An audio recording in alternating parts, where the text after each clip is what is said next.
सभी अध्यापक साथियों को नमस्कार। मैं आप सभी का एक बार फिर सूर्यनगरी एकेडमी के यूट्यूब चैनल पर स्वागत करता हूं। साथियों, रीट परीक्षा की तैयारी को मद्देनजर रखते हुए बाल विकास और मनोविज्ञान की अगली कक्षा लेकर मैं आपके समक्ष उपस्थित हुआ हूं। आज की कक्षा में हमारा जो टॉपिक है वो रहने वाला है व्यक्तित्व। व्यक्तित्व की अर्थ, संकल्पना, परिभाषाएं और विविध वो बातें जो सिद्धांतों से पूर्व तक हमको पढ़ लेनी है। इसमें आज की कक्षा में व्यक्तित्व के कई सारे प्रकार भी हमने शामिल किए हैं। तो सेशन की स्टार्टिंग करते हैं। जैसा कि थंबनेल में आपने देख लिया है, आज का हमारा टॉपिक जो है उसके अंतर्गत क्या क्या चीजें पढ़नी है। तो व्यक्तित्व के अंदर एक व्यक्तित्व की संकल्पना, संकल्पना का मतलब हुआ है पूरा का पूरा कॉन्सेप्ट, जो कि अवधारणा मानचित्रण के समय हमने देखा था कि अवधारणा, संकल्पना या कंसेप्ट क्या होता है। व्यक्तित्व का अर्थ देखना है, व्यक्तित्व की विविध विद्वानों के द्वारा दी गई परिभाषाओं का एनालिसिस करना है और व्यक्तित्व के वर्गीकरण के दृष्टिकोण देखने हैं, व्यक्तित्व के प्रकार, इसके अलावा विशेषताएं और व्यक्तित्व को प्रभावित करने वाले कारक।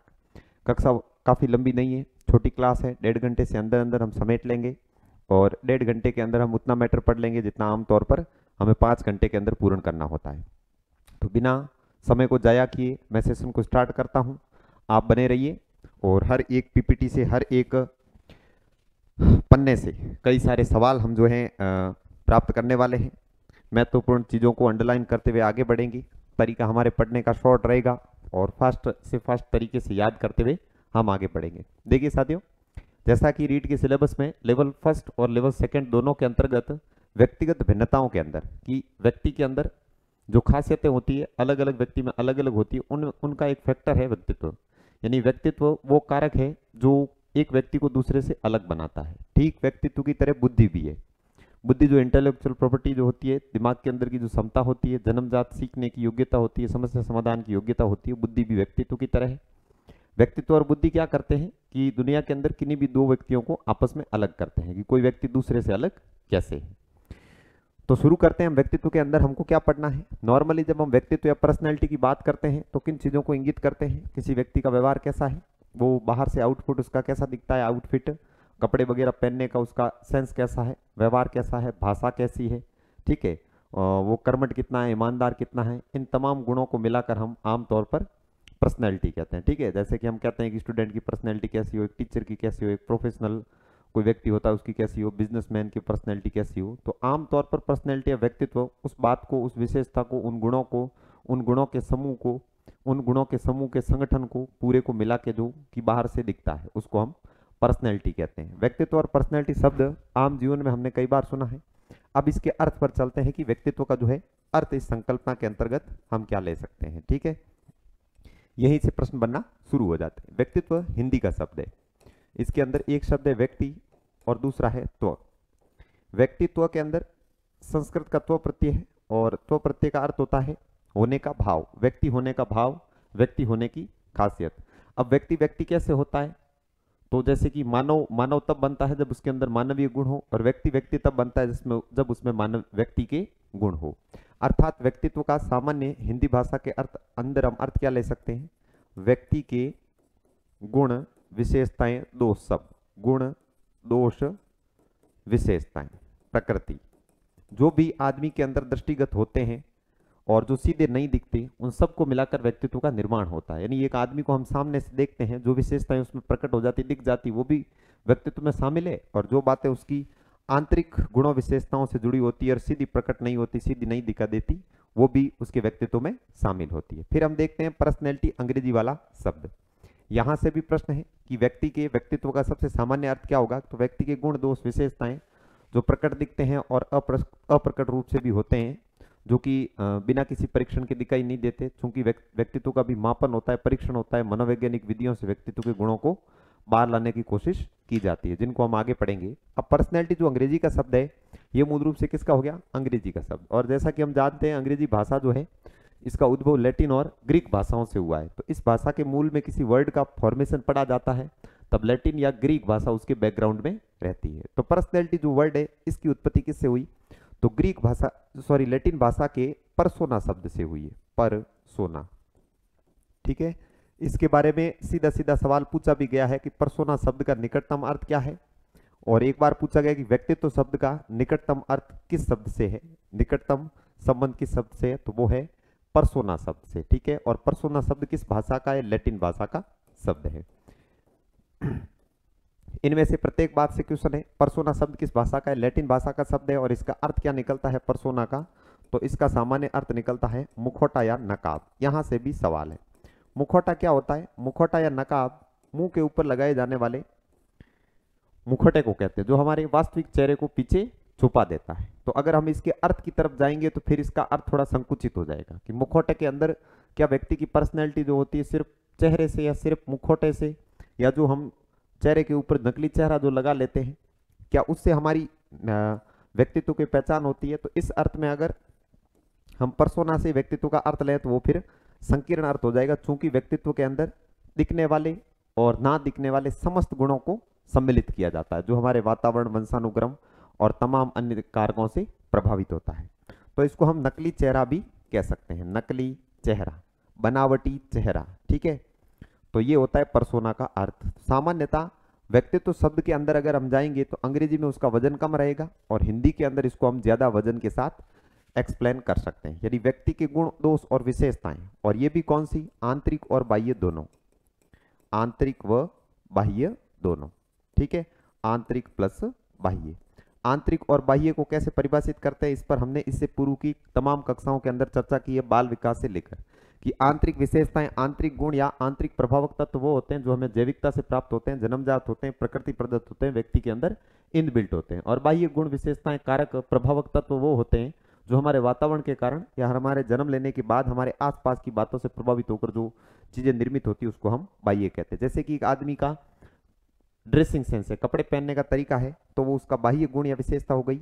और एक व्यक्ति वंशानुक्रम के कारण उसके शरीर का वजन बहुत ज्यादा या बहुत कम है, तो फिर वो क्या हो गई? आंतरिक विशेषता हो गई। तो कपड़े पहनने का सेंस और उसके शरीर की बनावट दोनों उसके व्यक्तित्व को तय करते हैं, उसी से उसकी पर्सनैलिटी बनती है। क्योंकि हमने देखा है कि व्यक्ति की सभी गुण, दोष और विशेषताएं व्यक्तित्व में शामिल है। तो हिंदी में जब व्यक्तित्व का अर्थ निकालेंगे तो यहाँ पे व्यापक अर्थ निकलेगा, और दूसरी तरफ अगर पर्सनैलिटी शब्द पे जाकर हम पर्सोना पर आएंगे तो यहाँ पर बहुत संकीर्ण अर्थ निकलता है, क्योंकि इसका अर्थ निकलता है मुखौटा, नकाब या नकली चेहरा। और सिर्फ बनावटी या नकली चेहरे से व्यक्तित्व को परिभाषित नहीं कर सकते, इसलिए ये थोड़ी संकीर्ण परिभाषा हो सकती है। अब अगर व्यक्तित्व की हम अपने हिसाब से अर्थ लेने के बाद परिभाषा लेने की कोशिश करें तो परिभाषा क्या हो सकती है? वो परिभाषा हम अपनी परिभाषा तमाम अन्य विद्वानों की परिभाषाओं को देखने के बाद अगर निकालने की कोशिश करें तो ज्यादा बेहतर रहेगा। तो अर्थ सामान्य यही था, ठीक है। अब प्रश्न कहाँ कहाँ से है मैं बता देता हूँ। प्रश्न यहाँ से है, ठीक है, यहाँ से प्रश्न है, यहाँ पर्सोना से शब्द से प्रश्न है, पर्सोना का अर्थ भी पूछा जा सकता है, अर्थ से प्रश्न है, पर्सोना किस भाषा का शब्द है, यहाँ से सवाल है, ठीक है। और व्यक्तित्व बाह्य और आंतरिक गुणों का योग होता है, ये हम आगे देखेंगे, तो यहाँ से प्रश्न है। और ये टॉपिक करता क्या है? व्यक्तिगत भिन्नता तय करता है। ये बात भी ध्यान रखना, व्यक्तिगत भिन्नता तय करता है। व्यक्तिगत भिन्नता क्या होती है? विकास के नियमों के अंतर्गत हमने देखा था कि विकास व्यक्तिगत भिन्नता के नियम का अनुसरण करता है। यानी विकास के अंदर दो व्यक्तियों के अंदर जो भिन्नता होती है उसके कारण उनके अंदर तमाम विकास की प्रवृत्तियों के बीच में अंतर पाया जाता है। तो इंडिविजुअल डिफरेंस या व्यक्तिगत भिन्नता है जो कि हमारा टॉपिक है।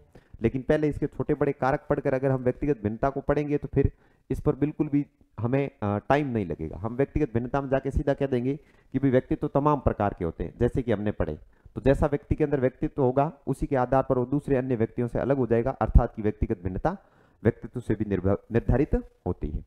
तो अब हम लेते हैं व्यक्तित्व के अर्थ के बाद इसकी परिभाषाएं कि तमाम विद्वानों ने व्यक्तित्व को किस प्रकार से परिभाषित करने का प्रयास किया। यहां देखो पहली परिभाषा हमारे सामने ऑलपोर्ट की मोस्ट इंपोर्टेंट परिभाषा है, परीक्षा के अंदर बार बार पूछी गई परिभाषा है। परिभाषाएं जब लिखकर हम लाते हैं या परिभाषा हम आपके सामने एक्सप्लेन करते हैं, एनालिसिस करते हैं, तो सबसे पहले हमारी वो परिभाषाएं रहती है जो परीक्षा के प्रश्न पत्रों के अंदर पहले आ चुकी है, ओल्ड क्वेश्चन से जिनका सीधा सीधा संबंध है और भविष्य में उनके रिपीट होने के प्रचंड चांस होते हैं, ठीक है। तो देखो ऑलपोर्ट क्या कहते हैं।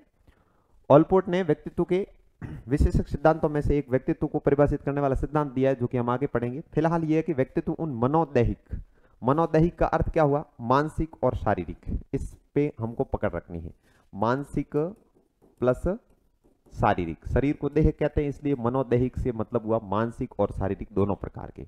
मनोदैहिक गुणों का गत्यात्मक से क्या अर्थ निकलता है? परिवर्तनशील, ठीक है। तो इससे यहाँ से एक बात होती है कि मानसिक और शारीरिक दोनों विशेषताएं, और ये होती कैसी? परिवर्तनशील होती। प्रकृति परिवर्तनशील है और प्रकृति के अंदर जितनी भी प्रकृति से प्रभावित होने वाली चीज है, प्रत्येक चीज परिवर्तनशील है। कुछ भी ऐसा नहीं है जो स्थायी और परिवर्तित नहीं होता है। ठीक है, विकास भी परिवर्तन की श्रृंखलाओं को कहते हैं। विकास के अंदर भी परिवर्तन सतत रहता है, वैसे व्यक्तित्व भी परिवर्तनशील होता है। ये व्यक्तित्व की एक विशेषता हमने परिभाषा के अंदर से ले ली। परिवर्तन का संगठन है जो वातावरण के साथ अपूर्व समायोजन है। अपूर्व समायोजन, ऐसा समायोजन है जो पहले नहीं हुआ। अब शब्द कौन सा पकड़ना है? अपूर्व समायोजन पकड़ना है। ऑलपोर्ट अपूर्व समायोजन, ऑलपोर्ट अपूर्व समायोजन। मैंने जैसे याद किया था इसको, वैसे आप भी इसको याद कर सकते हैं कि व्यक्तित्व में ऑलपोर्ट से अपूर्व समायोजन, अ से अ जोड़कर आपको याद कर लेना ताकि आपको याद रह जाए। फिर क्या है कि प्रश्नों की दृष्टि से ऐसे भी सवाल बनते हैं कि कौन ऐसे व्यक्ति है जिन्होंने व्यक्तित्व को मानसिक और शारीरिक गुण, मनोदैहिक की जगह मानसिक और शारीरिक अलग अलग लिख ले, तो फिर वहां पे क्या है कि हमारी परिभाषा समझी हुई होती है तो ज्यादा काम की रहती है। ठीक है, यहाँ पे जो गत्यात्मक संगठन बताया है इसके हिसाब से बात तय हो जाती है कि जो व्यक्तित्व है ये गुणों का, विशेषणों का, विशेषताओं का परिवर्तनशील और हमेशा गतिशील रहने वाला संगठन है, एक समूह है। पहले पृष्ठ पर जैसा हमने देखा कि व्यक्तित्व के अंदर कई सारे गुण, दोष, विशेषताएं, प्रकृतियां, स्वभाव सब शामिल होते हैं और ये एक संगठन होता है, और उसी बात को ऑलपोर्ट वापस क्लियर कर रहे हैं। तो परिभाषा आपको समझ में आई होगी। पकड़ना क्या है? अपूर्व समायोजन। व्यक्तित्व उन मनोदैहिक गुणों का गत्यात्मक संगठन है जो वातावरण के साथ अपूर्व समायोजन करता है। यानी फाइनल बात ये, ऑलपोर्ट कहते हैं व्यक्ति के अंदर मानसिक और शारीरिक जितने भी गुण पाए जाते हैं वो परिवर्तनशील होते हैं। इन परिवर्तनशील गुणों को मिलाकर व्यक्ति जो समायोजन करता है, अनुकूलन प्राप्त करता है, ठीक है, उसको हम कहते हैं व्यक्तित्व। ये पर्सनैलिटी के अंदर आता है। दूसरी परिभाषा है वुडवर्थ की। ठीक है, इंपॉर्टेंट है। वुडवर्थ की परिभाषा हमने बाल विकास के टॉपिक में पढ़ी थी, अधिगम के अंदर भी वुडवर्थ की परिभाषा पढ़ी थी। अब देखते हैं व्यक्ति के व्यवहार की संपूर्ण या समग्र गुणात्मकता। यहां से आपको कौन सा शब्द पकड़ना है?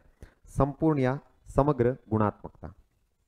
संपूर्ण या समग्र गुणात्मकता, इस शब्द को पकड़कर वुडवर्थ के साथ याद रखना है। अब वुडवर्थ क्या कहते हैं कि आदमी के व्यवहार के अंदर जितने भी गुण हैं, जितने भी गुण होते हैं, उन संपूर्ण या समग्र गुणों की जो गुणात्मकता है उसको ही व्यक्तित्व कहते हैं। गुणात्मकता का मतलब उनका मेल, उनका आपस में मिलना, गुणों का समूह होना, गुणों का संगठन बनना। ठीक है, तो वुडवर्थ भी उसी बात को वापस हमने जो की थी उसी को जस्टिफाई कर रहे हैं। वुडवर्थ के अनुसार व्यक्ति के व्यवहार में जितने भी गुण पाए जाएंगे उनको समग्र या संपूर्ण रूप से एक साथ मिला लेंगे तो उन गुणों की गुणात्मकता क्या निर्माण करेगी? व्यक्तित्व का निर्माण करेगी।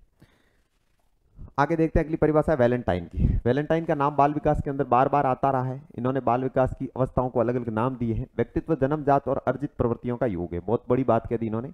व्यक्तित्व के अंदर दो प्रकार की विशेषताएं बताई, एक तो जन्मजात और दूसरी अर्जित प्रवृत्तियां। ऐसी परिभाषाओं से सीधा सवाल भी बन सकता है, जैसे ये परिभाषा दे दे सीधी सीधी प्रश्न के अंदर, व्यक्तित्व जन्मजात और अर्जित प्रवृत्तियों की जगह दे दे खाली जगह, और आगे लिख दे का योग है। खाली जगह के अंदर ऑप्शन में भरने के लिए चार अलग अलग बातें लिख दे, तो वहां पे नाम भी नहीं आएगा वैलेंटाइन का, फिर भी एक प्रसिद्ध परिभाषा इसलिए ऐसे प्रश्न में दे दी जाएगी और उत्तर में क्या चाहा जाएगा? अर्जित प्रवृत्तियों का योग। तो फिर हमें ऐसा उत्तर जो है सही तरीके से आना चाहिए। वैलेंटाइन की परिभाषा हालांकि छोटी है, इसको अच्छे से याद किया जा सकता है।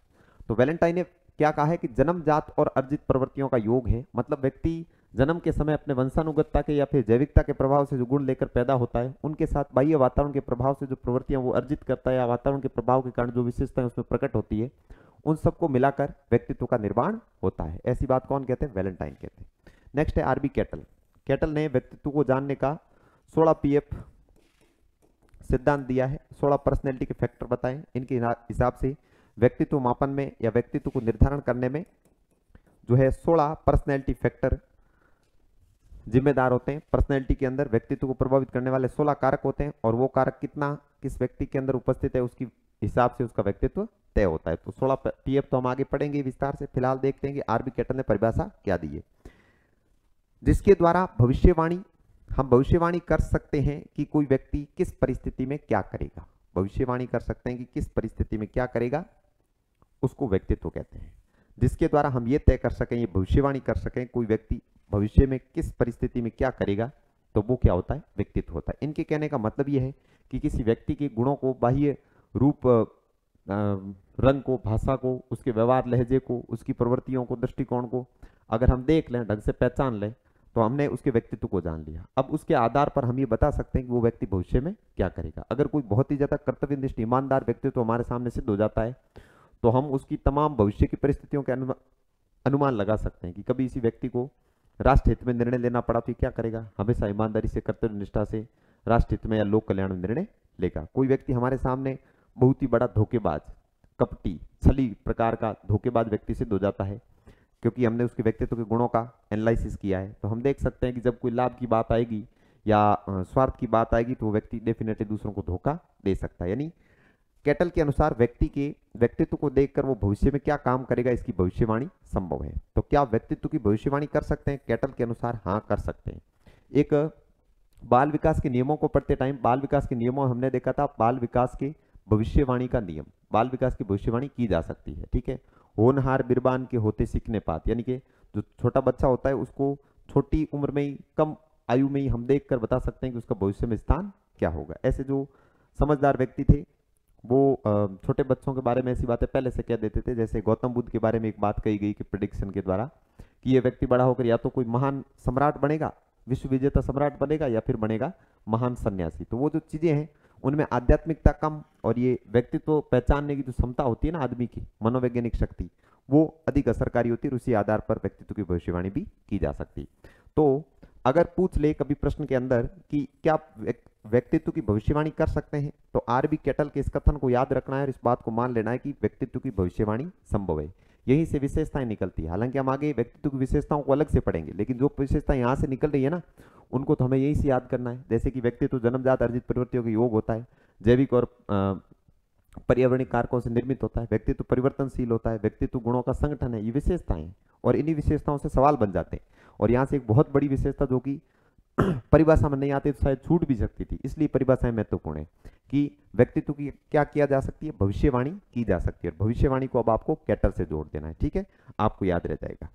अब देखते हैं नेक्स्ट परिभाषा, गिलफोर्ड। ठीक है, व्यवहार के कारण व्यवहार में परिवर्तन या अधिगम है। गिलफोर्ड ने बात को फोल्ड किया था, फोल्ड करके बताया था किसके अंदर, अधिगम के अंदर। वो हमने ट्रिक सेट की थी कि गिलफोर्ड कहते हैं कि व्यवहार के कारण व्यवहार में जो परिवर्तन आता है उसी को अधिगम कहते हैं। तो व्यवहार के कारण व्यवहार को, बात को फोल्ड कर रहे थे, ऐसे याद किया था। अब यहाँ पे गिलफोर्ड क्या कहते हैं, व्यक्तित्व व्यक्ति के गुणों का समन्वित रूप है।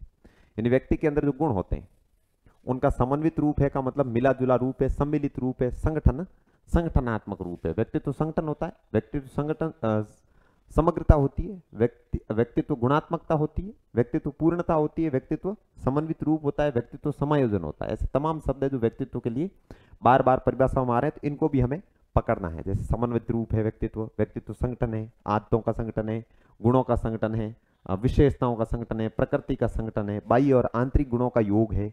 ये सब चीजें देखनी है। यहाँ से मन की परिभाषा क्या है, व्यक्तित्व व्यक्ति के व्यवहार, तारीख गलत लिख दिया गया, व्यक्तित्व व्यक्ति के व्यवहार, रुचि तथा योग्यताओं का विशिष्ट संगठन है। ठीक है, व्यक्ति के अंदर जो उसके व्यवहार के गुण होते हैं, उसके अलावा उसकी अपनी रुचि होती है, उसकी अभियोग्यता होती है। अभियोग्यता की जगह कहीं कहीं पे अभिरुचि भी होता है। ठीक है, और तारीख नहीं होकर यहाँ पे तर्क होना बेहतर रहता है। व्यक्ति की मानसिक जो स्थिति होती है, मानसिक हालात होते हैं, उसको दर्शाने वाला शब्द है। मन कहता है व्यक्तित्व व्यक्ति के व्यवहार, तर्क को, रुचि तथा योग्यताओं का विशिष्ट संगठन है। ठीक है, इन सब बातों से मिलाकर, यानी मन के अनुसार 4-5 चीजें इन्होंने शामिल कर दी। यानी व्यक्ति के अंदर जो तर्क क्षमता होती है, रुचि होती है, अभियोग्यता होती है, उन सब का विशेष प्रकार का एक संगठन निर्मित होता है, उसी से बनता है व्यक्तित्व। ये जो 2-4-3 तत्व इन्होंने लिखे हैं, इसके अलावा और भी बहुत सारी बातें हो सकती है। व्यक्तियों की रुचि है, अभियोग्यता है, ठीक है, उसके अलावा वातावरण का प्रभाव है, वंशानुक्रम का प्रभाव है, जो कि बाल विकास को प्रभावित करने वाले तमाम कारक थे, उन सबको मिलाकर व्यक्ति के व्यक्तित्व का निर्माण होता है, ऐसा मन कहते हैं। आगे देखो, बोरिंग। बोरिंग क्या कहते हैं कि वातावरण के साथ सामान्य एवं स्थायी समायोजन। मैंने कहा था अभी कि व्यक्तित्व संगठन भी है, व्यक्तित्व समायोजन भी है, व्यक्तित्व गुणात्मकता भी है। ऐसे तमाम शब्द है जिनको पकड़ना है। जैसे कि एक आया है समायोजन। क्या व्यक्तित्व समायोजन है? तो उत्तर होना चाहिए कि हाँ, व्यक्तित्व एक प्रकार का समायोजन है। ठीक है, वातावरण के साथ सामान्य एवं स्थायी समायोजन ही व्यक्तित्व है। यानी वातावरण के साथ समायोजन या अनुकूलन की बात हमने 2 जगह पहले पढ़ रखी है।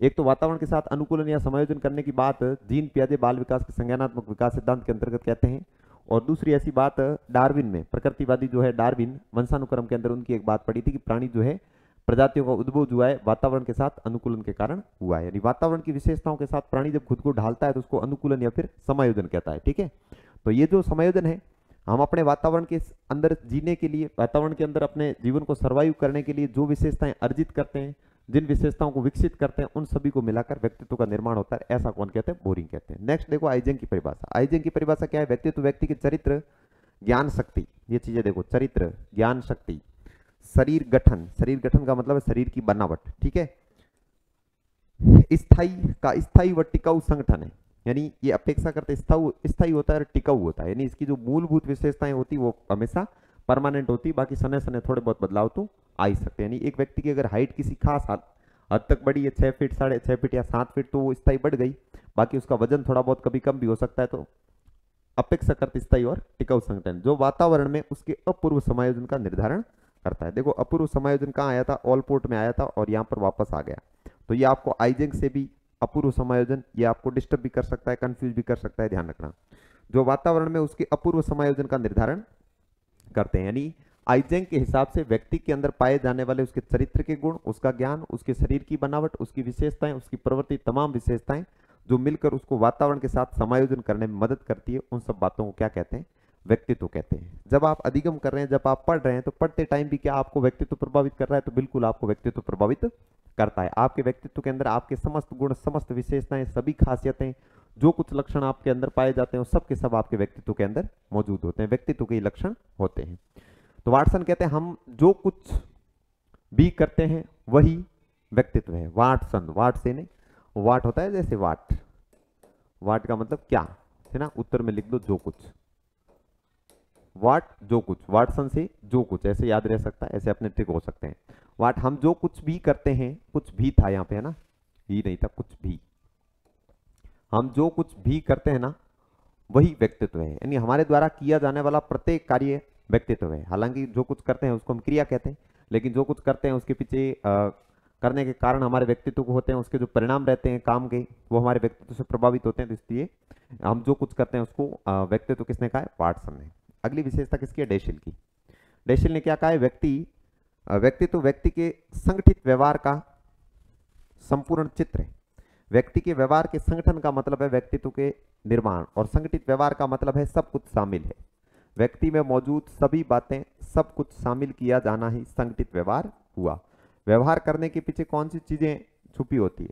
सब कुछ, हमारा मानसिक स्थिति, हमारी शारीरिक स्थिति, हमारी वेशभूषा, हमारी भाषा, हमारा रंग रूप, हमारी आवश्यकताएं, हमारी रुचियां, हमारा तर्क, हमारे चिंतन की योग्यता, सब कुछ जो हमारे अंदर शामिल है वो सब कुछ व्यक्तित्व को प्रभावित करता है। और फिर क्या है? उसका संपूर्ण चित्र, यानी इन सबको आपस में मिलाकर व्यक्ति के अंदर जो कुछ मौजूद है उस सबको इकट्ठा करके जब एक जगह पर लाएंगे तो एक संपूर्ण चित्र बनेगा और उसी से हमारा व्यक्तित्व परिभाषित किया जा सकता है। जितनी जितनी विशेषताएं हमने अब तक पढ़ी है उन विशेषताओं से एक बात निकल कर आई है कि व्यक्तित्व के अंदर सब कुछ शामिल है। जो कुछ व्यक्ति के विषय में सोचा जा सकता है उससे व्यक्तित्व का निर्माण होता है।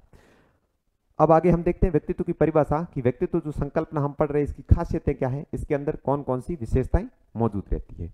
तो लिखते हैं विशेषताएं, व्यक्तित्व की विशेषताएं या फिर खासियतें, व्यक्तित्व की प्रकृति या विशेषताएं। कुछ विशेषताएं हमने अभी अभी पीछे जो पढ़ी है उनको मैं यहाँ पे रिपीट करता हूँ और आपको स्थायी याद करवाने की कोशिश करता हूँ, जो कि परिभाषाओं के कारण हमको प्राप्त हुई थी। व्यक्तित्व कैसी होती? पहली बात, व्यक्तित्व विकास की प्रक्रिया है। व्यक्तित्व विकास की प्रक्रिया, ठीक है, विकास की प्रक्रिया है व्यक्तित्व। तो क्या सिर्फ व्यक्तित्व के निर्माण से विकास होता है? तो ऐसा नहीं है। विकास एक बहुत ही लंबी और बहुत ही ज्यादा व्यापक प्रक्रिया जिसको हमने पढ़ा था शुरुआत में, बाल विकास। इसमें हिंसात्मक और धनात्मक दोनों प्रकार के, सभी प्रकार के परिवर्तन शामिल होते हैं। तो जितने परिवर्तन हो रहे हैं वो सब के सब व्यक्तित्व के अंदर आते हैं काफी सारे, और विकास के अंदर तो सब कुछ ही आता है। फिर देखो, विकास एक परिवर्तनशील प्रक्रिया है। व्यक्तित्व परिवर्तनशील प्रक्रिया है, परिवर्तनशील, यानी व्यक्तित्व हमेशा एक जैसा नहीं रहता। हालांकि किसी व्यक्ति के व्यक्तित्व के मूलभूत गुण कभी बदलते नहीं, क्योंकि वो मूल प्रवृत्तियों से और वंशानुगति से निर्धारित होते हैं। लेकिन वातावरणीय प्रभाव से व्यक्ति खुद को समय समय पर बदलता रहता है। चूंकि प्रकृति परिवर्तनशील है, इसलिए सब कुछ जो प्राकृतिक है सब कुछ परिवर्तनशील है। तो प्रकृति से जुड़ी हुई कोई भी चीज स्थायी नहीं, उसमें परिवर्तन समय के साथ आते ही रहते हैं। तो व्यक्तित्व भी कैसा है? परिवर्तनशील है, ठीक है। और परिवर्तनशील के अलावा हम इसको कह सकते हैं गत्यात्मक संगठन है। गत्यात्मक, सॉरी एक ग एक्स्ट्रा लिख लिया गया, गत्यात्मक संगठन है, ठीक है। ये ऐसा संगठन है, आदतों का, ऐसा गुणों का संगठन है जो समय के साथ बदलता रहता है। और व्यक्तित्व की क्या विशेषता है?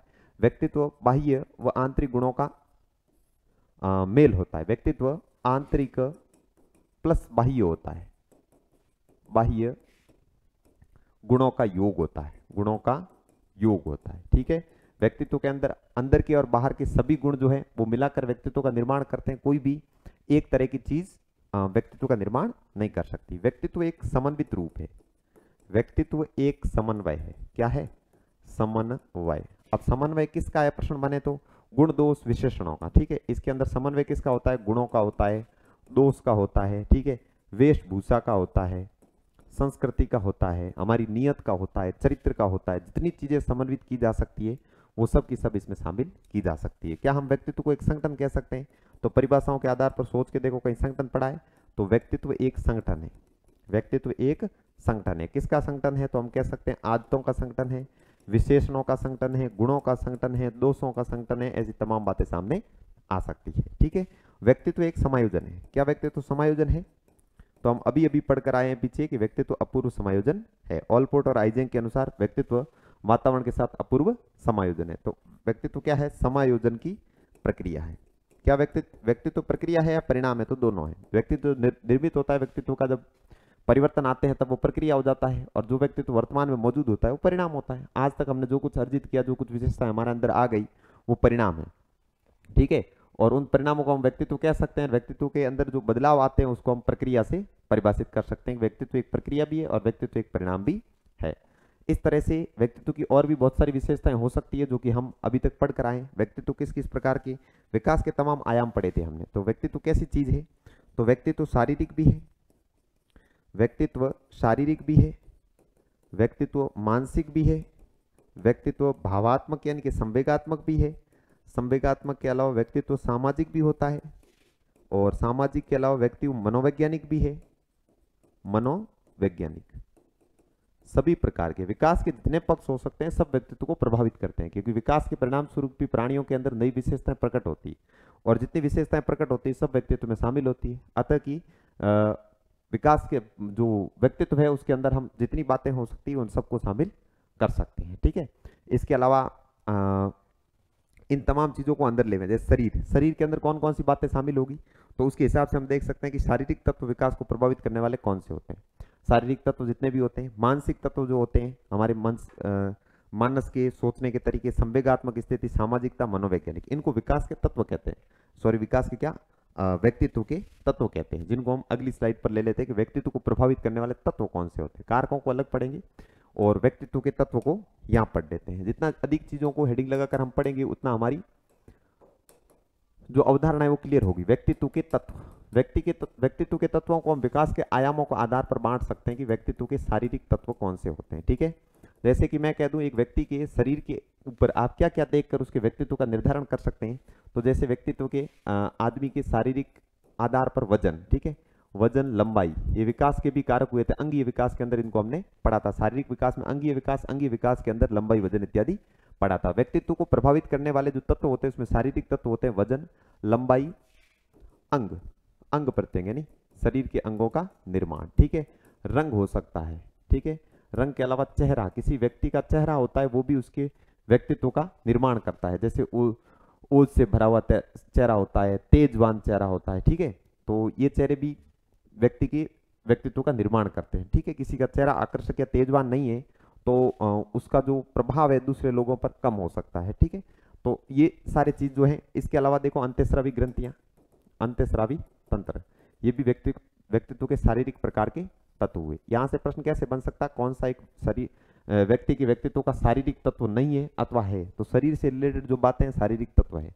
बाकी हमारे अंदर जितनी भी चीजें होती है वो सब की सब व्यक्तित्व को प्रभावित तो करती ही करती है, क्योंकि व्यक्तित्व सभी गुणों का संगठन है, सभी विशेषताओं का, सभी प्रकृतियों का एक समावेशित रूप है। तो मानसिक तत्वों के अंदर क्या आएगा, व्यक्ति का चिंतन आएगा, सोचने समझने की क्षमता आएगी, उसके अलावा व्यक्ति की स्मृति आएगी, उसको याद कितना रहेगा, उसकी तर्क क्षमता आएगी। ठीक है, उसकी अभियोग्यताएं आएगी, उसकी अभियोग्यताएं आएगी। इसके अलावा मानसिक जितनी भी विशेषताएं होती सबको सब यहाँ पे हम शामिल कर सकते हैं। जैसे कि समस्या समाधान मेधा, किसी व्यक्ति के अंदर समस्या समाधान करने की कितनी योग्यता है वो भी उसके व्यक्तित्व के अंतर्गत प्रभाव डालेगी। ठीक है, नंबर 3 मैं लिखता हूं मानसिक के अलावा संवेगात्मक या भावात्मक तत्व।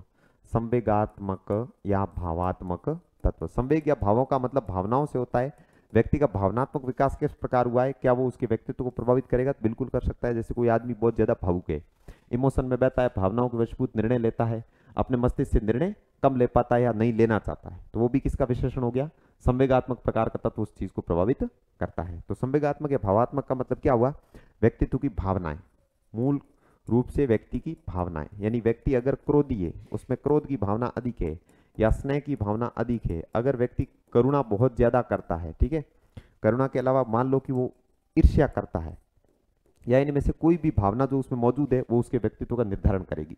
जो करुणामय व्यक्ति होते हैं संत महात्मा बनते हैं, ठीक है, और जो स्नेह ज्यादा करते हैं वो सामाजिक प्रकार के होते हैं, लोग उनको पसंद करते हैं। जो क्रोध होते हैं, चिड़चिड़े होते हैं, उनको खड़ूस कहते हैं। इस तरह से हम उनके व्यक्तित्व की जो होती है एक आकार बना देते हैं। आमतौर पर हम समाज में जो व्यक्ति हमसे जुड़े होते हैं, ज्यादा क्रोध करते हैं, चिड़चिड़े होते हैं, गुस्सा करते हैं, तो उनको खड़ूस नाम दे देते हैं। यानी कि उनके व्यक्तित्व का एक हमने परिचय, एक शब्द बना दिया, खड़ूस, ठीक है। तो ये भावनात्मक जो विशेषताएं ये भी व्यक्तित्व को प्रभावित करती है। इसके अलावा 4 नंबर देखो आप, सामाजिक तत्व। सामाजिक तत्व, हम कितने सामाजिक हैं, लोगों से मेल जोल कैसे हैं, हम रिश्ते कैसे निभाते हैं, रिश्ते नातों की समझ हमको कितनी है, ठीक है, और हमारा मेल जोल कैसा है, हम दूसरों से जब मिलते हैं तब हम कैसा व्यवहार करते हैं, हमारा व्यवहार जो है वो भी। यानी सामाजिक जीवन में, सामाजिक जीवन की शुरुआत परिवार से ही हो जाती है। सामाजिकरण का आरंभ जो बालक का है वो परिवार से ही हो जाता है। दूसरों के साथ जो संबंध बनाते हैं, दूसरों के साथ हम जो जीवन जीते हैं, उसको हमारा सामाजिक जीवन कहा जाता है या व्यक्तित्व की सामाजिकता कहा जाती है। क्योंकि मनुष्य एक सामाजिक प्राणी है, इसलिए समाज के बिना उसका कोई अस्तित्व नहीं है। इसलिए समाज के अंदर रहते हुए, हम ग्रुप के अंदर रहते हुए जो कुछ करते हैं वो सब सामाजिक तत्व होते हैं, ठीक है। और नंबर 5, सामाजिक के अलावा हम और क्या सकते हैं, जैसे कि नैतिक तत्व है, ठीक है। नैतिक तत्व, नैतिक तत्व जो कि नैतिक विकास विकासों के अंदर हमने देखा है, इसमें हमारा चरित्र होता है, ठीक है, हमारी आदतें होती है, आदतें होती है। हालांकि ये जो संवेगात्मक तत्व है, संवेगों के अंदर रुचि हो सकती है, रुचि को संवेगों के अंदर भी डाल सकते हैं, रुचि को मानसिक विकास के अंदर भी डाल सकते हैं, और रुचि हमारी नैतिक तत्वों के अंदर भी हमारी रुचि आ जाती है। अच्छी चीजों के प्रति हमारी रुचि है तो हम अनैतिक है, गलत चीजों की तरफ हमारी रुचि है तो हम अनैतिक प्रकार के व्यक्ति हो सकते हैं। तो तमाम प्रकार के व्यक्तित्व को प्रभावित करने वाले पक्ष होते हैं, तत्व होते हैं, आयाम होते हैं। इनको पक्ष कह सकते हैं, व्यक्तित्व के तत्व या पक्ष, व्यक्तित्व के आयाम भी कह सकते हैं, व्यक्तित्व को प्रभावित करने वाले आयाम। यानी बाल विकास के अंदर जितने तरह के विकास या जितने तरह के परिवर्तन हमने देखे थे, वो सब के सब परिवर्तन मिलकर व्यक्तित्व का निर्माण करते हैं। जब इतनी सारी चीजों पर हमने चर्चा की है तो इससे एक चीज क्लियर हुई कि व्यक्तित्व के अंदर कितनी सारी चीजें शामिल हो सकती है। अब बोर्ड के ऊपर जितनी चीजें लिखी हुई है ये सब की सब आपके व्यक्तित्व को प्रभावित करेगी। अब इनमें से जो विशेषताएं आपके अंदर आई है ना, मेरे अंदर जो विशेषताएं आई है ना, वो मेरे व्यक्तित्व का निर्माण करेगी, मेरे व्यक्तित्व को परिभाषित करेगी। प्रत्येक को ले, मान लो आपका वजन कौन सा है, वजन पर ध्यान दो, फिर लंबाई पर ध्यान दो, फिर आपके अंग निर्माण पर, फिर आप चेहरे शकल पर ध्यान दो। इनमें से जो विशेषताएं आप में हैं उनको अलग लिख लो, ठीक है। फिर इनमें से जो विशेषताएं आपके अंदर जितनी हैं उनको अलग लिख लो। फिर आप में भावनाओं में से कौन सी भावनाएं तेज है, आप स्नेह वाले व्यक्ति ज्यादा है, करुणा वाले ईर्ष्या। हालांकि सभी प्रकार की संवेग या सब प्रकार की भावना सब प्राणियों के अंदर होती है, सब मनुष्यों के अंदर होती है, सब प्राणियों में तो नहीं हो सकती लेकिन सभी मनुष्यों में होती है। लेकिन उनमें से जो भावना आपके अंदर प्रधान रूप से है वही आपके व्यक्तित्व में निखर कर आएगी। यानी मान लो कि सब आपके अंदर क्रोध भी है, स्नेह भी है, करुणा भी है, ईर्ष्या भी है, सब है, लेकिन मान लो कि आप में करुणा का भाव अधिक है तो करुणा आपके महात्म्य का निर्माण करेगी, आपको अधिक प्रभावशाली करुणा वाले व्यक्ति के रूप में पहचान दिलाएगी, तो वो आपके व्यक्तित्व में उभर कर आएगी। यानी ये जितनी विशेषताएं ये सब व्यक्तित्व का निर्माण करेगी। और व्यक्तित्व की पहचान किन चीजों से बनेगी, जो इनमें से गुण हमारे अंदर प्रधान रूप से रहेंगे, ठीक है। तो आई थिंक व्यक्तित्व के तत्व या पक्ष या आयाम आपको ठीक ठाक तरीके से समझ में आएंगे। आगे हम पढ़ेंगे व्यक्तित्व को प्रभावित करने वाले कारक, और कारकों से ये चीज जो है ज्यादा स्पष्ट हो जाएगी। प्रभावित करने वाले कारक पढ़ने से पहले एक बात मैं स्पष्ट करता हूं कि क्या आपको याद है कि हमने बाल विकास को प्रभावित करने वाले कौन कौन से कारक पढ़े हैं, हमने अधिगम को प्रभावित करने वाले कौन कौन से कारक पढ़े हैं। तो वो सारे के सारे कारक वापस यहाँ शामिल होंगे। जितनी बार हम कारक पढ़ेंगे हर जगह पर कुछ कारक हमेशा महत्वपूर्ण रहेंगे। जैसे कि मैंने आपको कहा था कि बाल विकास के अंदर हमको विद्यालय और परिवार के जो प्रभावी कारक हैं उनको ज्यादा अच्छे से पढ़ना है, ज्यादा ध्यान देकर पढ़ना है। ठीक वैसे यहाँ पर भी उस बात को ध्यान रखना है कि विकास को प्रभावित करने में हमारे घर परिवार, पड़ोस, मित्र मंडली और विद्यालय, शिक्षक और साथियों का जो प्रभाव है उसको सबसे ज्यादा ध्यान में रखना है। चूंकि हम अध्यापक बनने वाले, शिक्षक बनने वाले और विद्यालय और छात्रों से हमारा संबंध है, तो छात्रों का व्यक्तित्व विकास विद्यालय में किस प्रकार हो रहा है उस पर हमारा ध्यान होना चाहिए। उसको अच्छी तरीके से विकसित करने में हमारा योगदान होना चाहिए। दूसरी बात, परिवार के अंदर बालक के विकास के दौरान उसके व्यक्तित्व निर्माण में कौन सी भूमिका परिवार निभाता है उसको भी हमें ध्यान रखना चाहिए। ठीक है, तो हम लिखते हैं व्यक्तित्व को प्रभावित करने वाले कारक, व्यक्तित्व को प्रभावित करने वाले कारक, करने वाले कारक। अब प्रभावित करने वाले कारक क्या होते हैं, प्रभावित तत्व क्या होते हैं, प्रभावित करने वाली बातें क्या होती है, इसको हमने पहले बहुत बार देख लिया है। अब सामान्यतः वापस समझ लेते हैं कि एक आदमी का व्यक्तित्व क्या होता है, तो गुणों का संगठित रूप होता है, विशेषताओं को मिलाकर व्यक्तित्व बनता है। आंतरिक और बाह्य सभी प्रकार के गुणों को, लक्षणों को, हमारी विशेषताओं को मिलाकर हमारा व्यक्तित्व आकार लेता है। अब उसको आकार देने में कौन कौन सी बातें असर डालती, उसको हम कहेंगे व्यक्तित्व के कारक। इन कारकों को हम पहले भी 2-3 कॉन्सेप्ट के अंदर पढ़ चुके हैं। बाल विकास में पढ़े थे, अधिगम के अंदर पढ़े थे, अभिप्रेरणा में इनकी बात की थी, और अब हम कर रहे हैं किसके संबंध में, व्यक्तित्व के संबंध में। ठीक है, तो व्यक्तित्व को प्रभावित करने में सबसे पहले जिस कारक की सर्वाधिक योगदान होता है उसका नाम है वंशानुक्रम। याद करिए कि हमने बाल विकास को प्रभावित करने वाला पहला कारक कौन सा पढ़ा था, तो डेफिनेटली उत्तर आएगा वंशानुक्रम। वंशानुक्रम को ही हमने सबसे पहले बाल विकास को प्रभावित करने वाले कारक के रूप में पढ़ा था। वंशानुक्रम को और क्या कह सकते हैं, अनुवांशिकता कह सकते हैं। ठीक है, शब्दों का प्रयोग ऐसे हो सकता है। अनुवांशिकता के अलावा इसको जैविकता कह सकते हैं, हमारी बायोलॉजिकल इनबिल्ट खासियतें। ठीक है, तो इसको हम जैविकता कह सकते हैं। जैविकता के अलावा वंशगति भी कह सकते हैं, हेरिडिटी भी कह सकते हैं, ऐसे शब्द इसका प्रयोग हो सकते हैं। वंशगति कह सकते हैं, इंग्लिश में हेरिडिटी इसको कहा जा सकता है। तो इसके लिए शब्द कई सारे प्रयोग हो सकते हैं जो हम पहले से पढ़ चुके थे। अब बात करनी है कि वंशानुगति या वंशानुक्रम क्या होता है, तो सिर्फ साधारण शब्दों में समझेंगे चूंकि हम इसके बारे में पहले पढ़ चुके हैं। और कहां पढ़े थे, प्रकृति पोषण विवाद के अंदर। प्रकृति पोषण विवाद। बाल विकास को प्रभावित करने के लिए कुछ लोग ऐसे हैं जो कहते हैं कि हमारे प्राकृतिक लक्षण या वंशानुगत विशेषताएं जो होती है वो बाल विकास को ज्यादा प्रभावित करती है। कुछ विद्वानों का मानना है कि जो हमारा वातावरण होता है, हमारे आसपास की जन्म लेने के बाद की जो खासियतें होती है जो बच्चे को मिलती है, उनसे उसका व्यक्तित्व ज्यादा प्रभावित होता है। तो उन विचारों के बीच में जो विवाद है, जो लड़ाई है, जो द्वंद्व है, उसको कहते हैं प्रकृति और पोषण विवाद। क्या प्रकृति पोषण विवाद व्यक्तित्व को प्रभावित करेगा, तो डेफिनेटली करेगा। कुछ लोग ऐसे हैं जो व्यक्तित्व को निर्धारण के अंदर वंशानुक्रम का महत्व ज्यादा मानते हैं। जैसे एक व्यक्ति है फ्रांसिस गाल्टन। फ्रांसिस गाल्टन, इनका हमने जीव सांख्यिकी सिद्धांत पढ़ा था। फ्रांसिस गाल्टन का वंशानुक्रम के अंदर जीव सांख्यिकी सिद्धांत जो बताते हैं कि हमारे वंशानुगत गुण जो होते हैं 25% परदादा परदादी से प्रभावित होते हैं, 12%, और 12% परनाना परनानी से, 25% दादा और दादी से, 50% हमारे माता पिता से प्रभावित होते हैं। तो इस प्रकार सांख्यिकी इन्होंने दर्शाई थी। तो फ्रांसिस गाल्टन जो है व्यक्तित्व में वंशानुक्रम का सर्वाधिक मानते हैं महत्व। व्यक्तित्व में वंशानुक्रम का सर्वाधिक महत्व कौन मानते हैं, फ्रांसिस गाल्टन मानते हैं। इन्होंने कहा है कि व्यक्तित्व निर्धारण में, व्यक्तित्व के निर्माण में सबसे अधिक जो प्रभाव होता है, सबसे अधिक जो असर होता है वो किसका होता है, वंशानुक्रम गुणों का होता है, हमारी वंशगति का होता है, हमारे जैविक गुणों का होता है। ठीक है, ये किसकी मान्यता है, फ्रांसिस गाल्टन की है। बाकी क्या वंशानुक्रम या वंशगति व्यक्तित्व को प्रभावित करती है, तो ये आपको शायद समझाने की जरूरत अब नहीं होनी चाहिए, क्योंकि विकास को समूचे प्रकार से वंशगति कैसे प्रभावित करती है इसका विस्तृत चर्चा हमने बाल विकास के अंतर्गत प्रकृति पोषण विवाद में कर ली थी। ठीक है, तो वंशानुक्रम प्रभावित करता है। वंशानुक्रम के बाद जो चीज प्रभावित करती है वो नंबर 2 सबसे महत्वपूर्ण है, वातावरण। वातावरण व्यक्तित्व के निर्धारण में भी बाल विकास की तरह वंशानुक्रम और वातावरण की भूमिका सबसे अधिक होती है। ठीक है, ये दो सर्वाधिक प्रभावी है। ठीक है, सर्वाधिक प्रभावी, और इनमें से भी अगर सर्वाधिक प्रभावी पूछे तो फ्रांसिस गाल्टन के अनुसार वंशानुक्रम ज्यादा प्रभावी है। और व्यवहारवादियों के अनुसार जाएंगे फिर वो व्यवहारवादी कहेंगे कि वातावरण व्यक्ति के व्यक्तित्व निर्माण में, उसके सभी प्रकार के विकासों को करने में, निर्धारित करने में ज्यादा असरकारी होता है। तो जितने व्यक्ति, जितने मनोवैज्ञानिक, उतने कथन, उतनी मान्यताएं। पर आमतौर पर हम समझ सकते हैं कि प्रकृति और पोषण विवाद के अंतर्गत दोनों के बाल विकास के अंदर असर को हमने फाइनली बराबर माना था कि दोनों के मेल से, दोनों के समन्वय से ही विकास होता है। तो यहाँ पर भी व्यक्तित्व को भी हम विकसित होने में दोनों की समान भूमिका मानेंगे। यहाँ पर भी प्रकृति पोषण विवाद है जो हावी रहेगा। अब वातावरण की भूमिका क्या होती है, तो इसको तो कहने की बात ही नहीं है। वातावरण कितने प्रकार के होते हैं, तमाम प्रकार के वातावरण होते हैं। जैसे कि भौतिक वातावरण। भौतिक वातावरण का मतलब क्या है, भौतिक वातावरण के मतलब है हमारे आसपास मौजूद प्रकृति। हमारे आसपास मौजूद प्रकृति, प्रकृति के अंदर जलवायु आ सकती है। ठीक है, धूप पहुंचती है, नहीं पहुंचती, पवनें आ सकती है। ठीक है। इसके अलावा नदियां आ सकती है, जल की क्वालिटी आ सकती है, पानी हमको पीने के लिए कैसा मिलता है, वो हमारा भौतिक वातावरण होगा। ठीक है।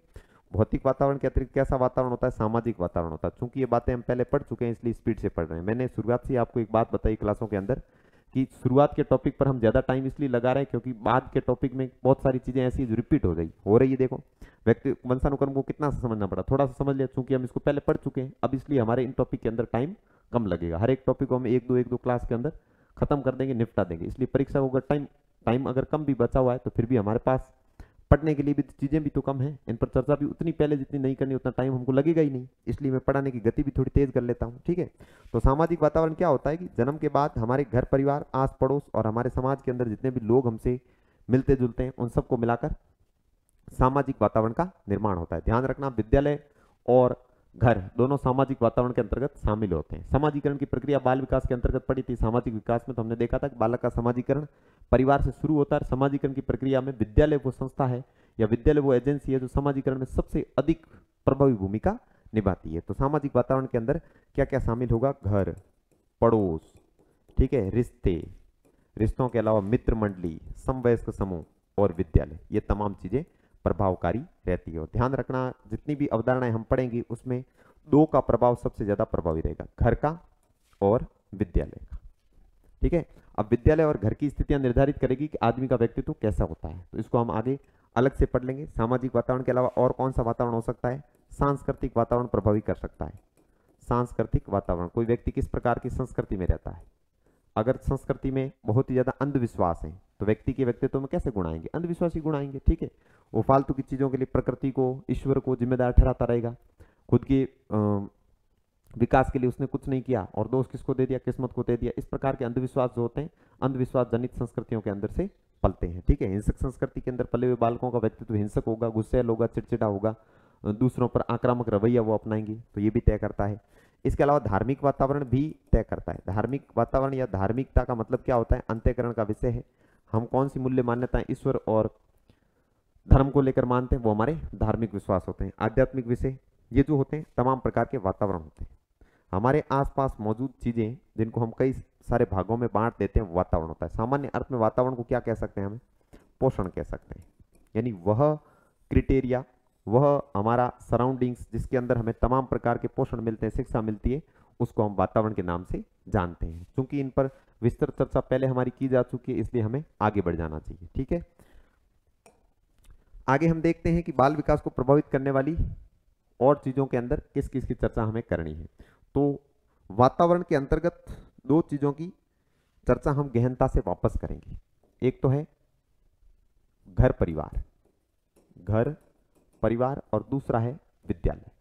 घर परिवार के अंदर कौन कौन सी बातें बाल विकास को प्रभावित कर रही थी, उनकी मैं एक बार चर्चा सिर्फ बोलकर सुनाता हूं। परिवार की कौन सी बातें व्यक्तित्व को प्रभावित करेगी। शुरू करते हैं बच्चे के जन्म से। जन्म क्रम, माता पिता से बच्चे का जन्म क्रम किस स्थान पर हुआ, वो पहला बच्चा है कि 7वां बच्चा है कि 10वां बच्चा है, तीसरा बच्चा है, इससे भी प्रभाव पड़ता है कि बच्चे का व्यक्तित्व कैसा होगा।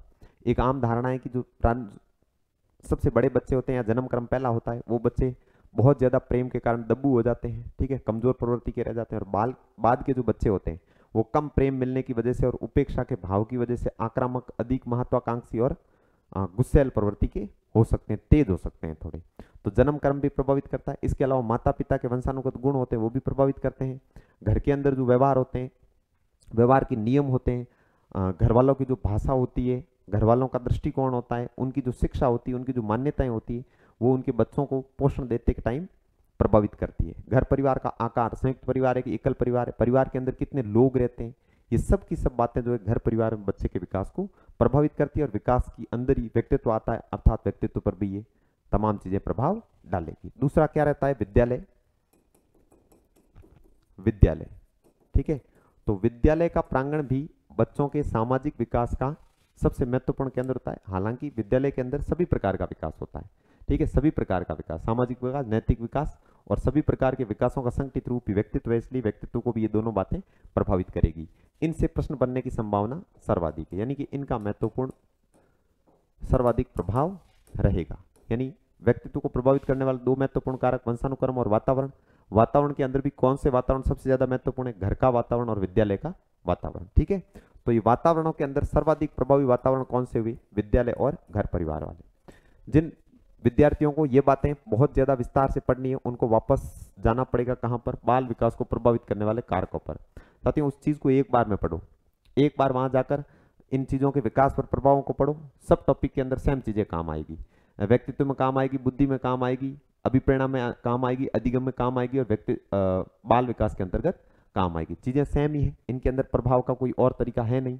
प्रभाव तो जो घर परिवार में विकास पर पड़ता है वो सभी जगह पर एक ही जैसा रहता है, ठीक है। इसके अलावा और कौन सी बातें हैं जो बाल विकास को प्रभावित कर सकती है? तो जैसे स्नायु मंडल है बच्चे का, हमारा सांस्कृतिक वातावरण है और अंतःस्रावी ग्रंथियां हैं, ठीक है। अंतःस्रावी ग्रंथियों को थोड़ा लिख सकते हैं, ये हमारी बायोलॉजिकल चीजें होती हैं। अंतःस्रावी ग्रंथियां रक्त के अंदर कुछ विशेष प्रकार के स्राव करती है जिसकी वजह से शारीरिक, संवेगात्मक, मानसिक सभी प्रकार के विकास प्रभावित होते हैं। अंतःस्रावी ग्रंथियां, इन ग्रंथियों के विकास के अंदर या इन ग्रंथियों के स्राव के अंदर किशोरावस्था के आरंभ में तेजी आ जाती है, बहुत ज्यादा स्राव इनसे होने लगता है। तो हार्मोन की अधिकता के कारण किशोर चिड़चिड़े हो जाते हैं, कुछ समय उनको प्राप्त हो जाते हैं, उनके अंदर जो है चिंता, दबाव जैसी चीजें ज्यादा आ जाती है। तो अंतःस्रावी ग्रंथियां जितनी भी है, जैसे मान लो कि एड्रिनल ग्रंथि है, एड्रिनल है, ठीक है, और थायराइड है, थायराइड के अलावा पीयूष ग्रंथि है, पिनियल ग्रंथि है, ठीक है। इसके अलावा पिनियल ग्रंथि के अलावा सेक्सुअल ग्लैंड्स होते हैं जिनको लैंगिक ग्रंथियां कहते हैं, लैंगिक ग्रंथियां। ये सब की सब ग्रंथियां शरीर के अंदर जो स्राव करती है वो किस मात्रा में कर रही है, कितना संतुलित प्रकार से कर रही है, व्यक्तित्व को प्रभावित करेगी। मान लो कि पीयूष ग्रंथि का स्राव कम हो जाए तो क्या होगा? आदमी की हाइट कम रह जाएगी। अगर लैंगिक ग्रंथियां ठीक से विकास नहीं करे तो व्यक्ति क्या होगा? व्यक्ति के अंदर, पुरुषों के अंदर जो पुरुषोचित गुण है उनकी कमी रह जाएगी, स्त्रियों के अंदर स्त्रियोचित गुणों की कमी रह जाएगी, तो वो भी व्यक्तित्व को प्रभावित करेंगे क्योंकि व्यक्तित्व के अंदर तो सभी प्रकार की खासियतें शामिल होती। तो इस प्रकार से अंतःस्रावी ग्रंथियां भी व्यक्तित्व को प्रभावित करती है। यहाँ से जो सवाल बनेंगे उनके अंदर आपको बहुत ज्यादा सूक्ष्मता से ध्यान रखना है कि मान ले पूछ लो निम्नलिखित में से कौन सा एक कारक व्यक्तित्व को प्रभावित नहीं करता, तो अलग करने वाले कारकों में अक्सर संकीर्ण चीजें होंगी, जैसे कि आपकी राष्ट्रीयता। क्या आपकी राष्ट्रीयता आपके व्यक्तित्व को प्रभावित कर सकती है? आप इंडियन हैं या आप अमेरिकन हैं या आप चाइनीज हैं या जापानीज हैं, वो प्रभावित कर सकता है या आपकी जाति कर सकती है। दोनों में से आप किसको अलग करोगे? यहाँ पे आपकी मानसिकता काम आएगी, आपका नॉलेज जो है, संसार को देखने का आपका रवैया, आपका एटीट्यूड है, वो इस चीज को निर्धारित करेगा कि आप जाति को क्या मानते हो। बहुत संकीर्ण चीज होती है, उसको अलग करना है। तो इसके अंदर राष्ट्रीयता और जाति में से आपको अलग करना पड़े तो जाति करना है, ध्यान रखना, क्योंकि जाति को खत्म करना और जातिवाद को, नस्लवाद को, भेद को खत्म करना इस संसार के अंदर सभ्यता की पहली निशानी होनी चाहिए, ठीक है। इसलिए शिक्षण शास्त्र के अंदर और हमारे मामले में भी सेम रहेगा। तो जाति हो गई, इसको अलग करना है। जाति अक्सर इन चीजों के अंदर आती है कि निम्नलिखित में कौन सा बुद्धि को प्रभावित करने वाला तत्व नहीं है, तो अक्सर वहां पे मौजूद रहती है जाति, या रहता है धर्म, या रहता है समुदाय, ठीक है, या रहता है भाषा, क्योंकि ये रंग, नस्ल, ठीक है, ये जितने भी मनुष्यों को बांटने के जो संकीर्ण आधार होते हैं इनको हमें अलग करना है, इनसे किसी भी प्रकार के विकास को प्रभावित नहीं करना है, ठीक है। भले ही आपने कोई अंतर देखे हो लेकिन फिर भी उसको दिमाग से निकाल लेना है और उसको यहाँ पे हावी नहीं होने देना है, ठीक है, क्योंकि वो डेफिनेटली गलत होंगे, ठीक है। अब इसके अलावा और कौन सी चीजें होती है जो बाल विकास को प्रभावित कर सकती है? हमारा स्वास्थ्य कर सकता है, हमारी शरीर रचना गठन कर सकती है, जो शारीरिक अंग प्रत्यंगों के अंदर हमने देख लिया था आगे तत्वों में, ठीक है। शरीर रचना के आधार पर हमने व्यक्तित्व के वर्गीकरण भी आगे देखने, व्यक्तित्व के प्रकार बताते। क्रिस्मर और शेल्डन ने शरीर की बनावट कैसी है आदमी की, उसके आधार पर व्यक्तित्व के तीन प्रकार बताएं। तो शरीर रचना क्या व्यक्तित्व को निर्धारित करने में महत्वपूर्ण योगदान देती है? बिल्कुल। आपका वजन कम है, अधिक है, आप लंबे, हाइट में कैसे हैं, ठीक है, अंग प्रत्यंगों का निर्माण कैसे हो, आपके मसल्स कैसे हैं, वो आपके व्यक्तित्व को निर्धारित करते हैं, ठीक है। शरीर रचना के अलावा स्वास्थ्य, क्या किसी व्यक्ति का स्वास्थ्य व्यक्तित्व को निर्धारित करता है? तो डेफिनेटली व्यक्तित्व को निर्धारित करता है। क्या आपकी थकान आपके व्यक्तित्व पर प्रभाव डाल सकती है? तो नहीं डालेगी। क्या आपकी अल्पकालीन बीमारी आपके व्यक्तित्व को प्रभावित करेगी? तो नहीं करेगी, बीमारी थोड़े दिन से चली जाएगी। लेकिन अगर स्वास्थ्य जन्मजाति खराब है, एक आदमी बीमारू टाइप का ही है जन्म से, तो फिर वो बीमारी उसके व्यक्तित्व में आ जाएगी, ठीक है। लेकिन थकान होना, अरुचि होना कुछ समय के लिए, नींद आ जाना, ये व्यक्तित्व को प्रभावित करने वाले कारकों के अंतर्गत नहीं आते, जो कि बाल विकास और अधिगम के अंदर भी हमने देखे थे कि अधिगम को जो है थकान प्रभावित करती है। जब थकान अधिगम को प्रभावित करती है तो अधिगम पठार बनता है, ठीक है, कुछ समय के लिए करते हैं, लेकिन ता उम्र जो है वो ये चीजें प्रभावित नहीं करती है। और क्या हो सकते हैं स्वास्थ्य के अंदर? और आपको जितनी चीजें आपको व्यक्तित्व के बाल विकास के अंदर मिलेगी वो सब की सब यहाँ पर भी प्रभावित करेगी। जैसे 5 हो गए, 6 लिंग। क्या लिंग व्यक्तित्व को प्रभावित करता है? तो बिल्कुल करता है। स्त्री और पुरुष का व्यक्तित्व एक जैसा नहीं हो सकता है। जैसे स्त्रियां अधिक भावुक होती है, पुरुष भावनात्मक रूप से थोड़े कठोर होते हैं, ठीक है। इसके अलावा पुरुषों के और स्त्रियों के शरीर गठन में भी अंतर होता है। पुरुषों और स्त्रियों के अंदर जो ये इंटरनल ग्लैंड्स होती है या फिर एंडोक्राइन ग्लैंड्स होती है ना, एड्रिनल, थायराइड, पीयूष, पिनियल और लैंगिक ग्रंथियों, इनका भी अंतर होता है। तो प्रकृति ने जो अंतर पुरुष और स्त्री में रखे हैं उसकी वजह से उनके व्यक्तित्व निर्माण में भी अंतर आएगा। लेकिन जाति संकीर्ण चीज उसको बाहर रखना है, क्योंकि जाति की वजह से हमारे कोई ऐसा है नहीं, कोई ग्रंथि ज्यादा स्राव कर लेगी, कोई ग्रंथि कम स्राव कर लेगी, हाइट ज्यादा बढ़ जाएगा, बुद्धि कम आ जाएगी।